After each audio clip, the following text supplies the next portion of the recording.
Hey guys, Ponce here on the PvE with Riot's biggest mistake in recent memory, Kalista. So yeah, a bunch of balance changes in regards to her. Riot's at least looking to address her.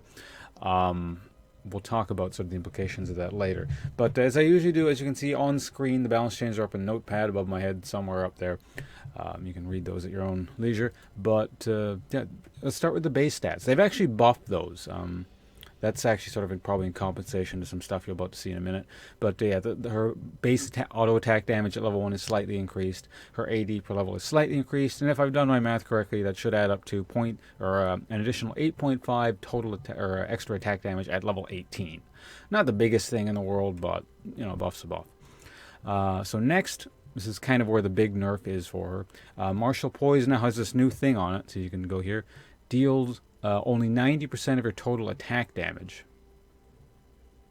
So, yeah, basically your auto attacks just straight up deal 10% less damage. It's almost kind of like a reverse Corki passive. For those of you not familiar with Corki, his auto attacks deal 10% extra damage in terms of true damage.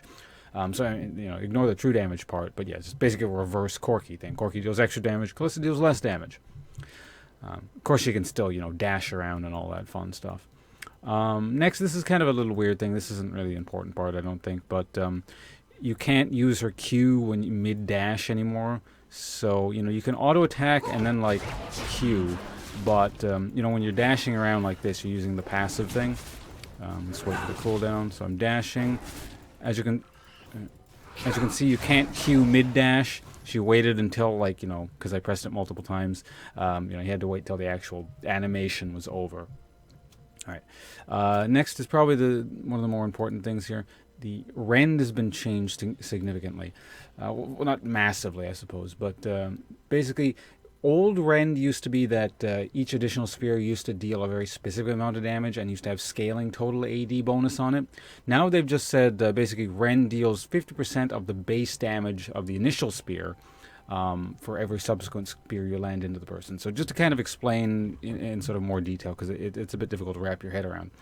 But the initial spear you throw at someone and land in someone. So so we can visualize this. I threw a spear in him. See that spear right there? I rend that. That's the initial spear. That one is always dealt, the most damage. That hasn't changed. As you can see, I'm going to highlight it here. That still deals 20, 30, 40, 50, 60, and 60% of your total AD damage.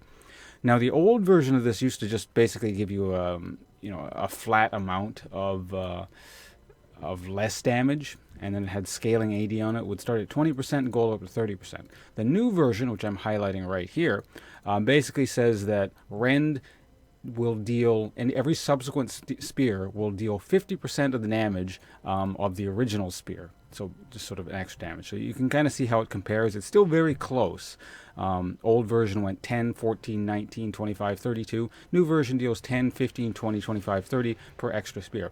The main difference is the total attack damage scaling, because it's 50% of 30 total attack damage, or 60% total attack damage. 50% of 60 is obviously 30. So that just kind of remains unchanged.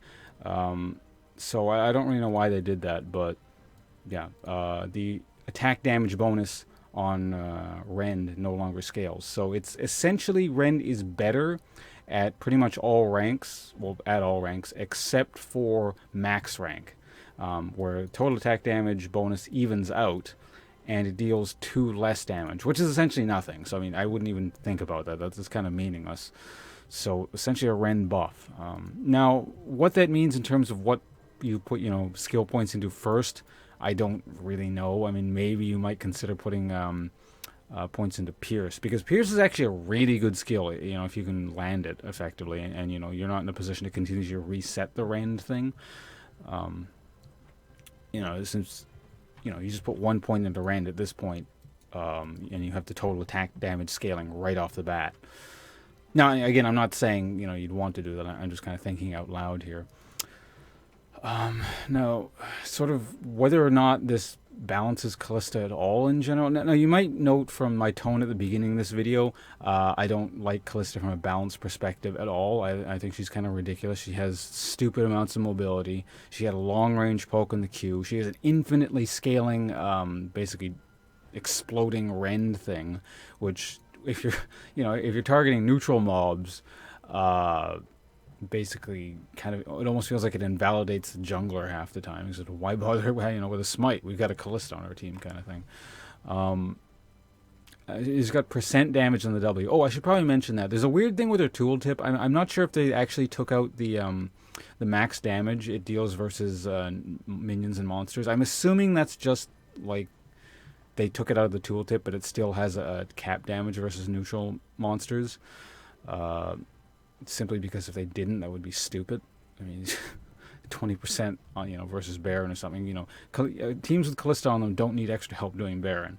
But anyway, if that actually is the case, I don't want to talk about the W too much because I'm not sure whether or not this balance change got implemented. So don't worry about that. Maybe we'll talk about that in another video. But yeah, I don't know if like when someone deals 10% less damage for auto attack, like they nerfed with their martial poise. That's a pretty major thing. Like that's a pretty decent nerf there. Whether or not that sort of compensates for how much she has on her kit, and the fact that Rend is actually stronger now while you're leveling, I don't know. Riot needs to do something about Kalista. Like she's a champion that's got everything.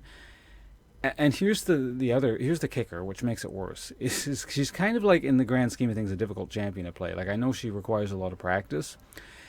And certain people, especially when they like to build Runan's Hurricane first, which tends to be pretty... I mean, it's not always awful, but especially when the person doesn't know what they're doing, building Runan's Hurricane's worse sort of exacerbates the issue of them not being able to dash properly and know how to prioritize targets. And so, essentially, to get to my point, when Kalistas don't know what they're doing, they are utterly useless and just so annoying to have on your team. However, if the person actually knows what they're doing on Kalista and then gets fed, she's probably the most frustrating thing to face in the game. Just because, she dashes around and murders everything, unless you have, like, crap tons of hard CC. So again, she's got long-range poke, infinitely exploding, scaling, E damage thing, percent damage, insane mobility because of her passive. So I don't know. I'm just gonna stop complaining. Again, I don't have enough. I haven't had enough time to sort of wrap my head around this changes again, and whether or not that 10% debuff in our auto attacks is enough to compensate. But yeah, we'll see what happens. Thanks for watching, guys. I don't like Kalista.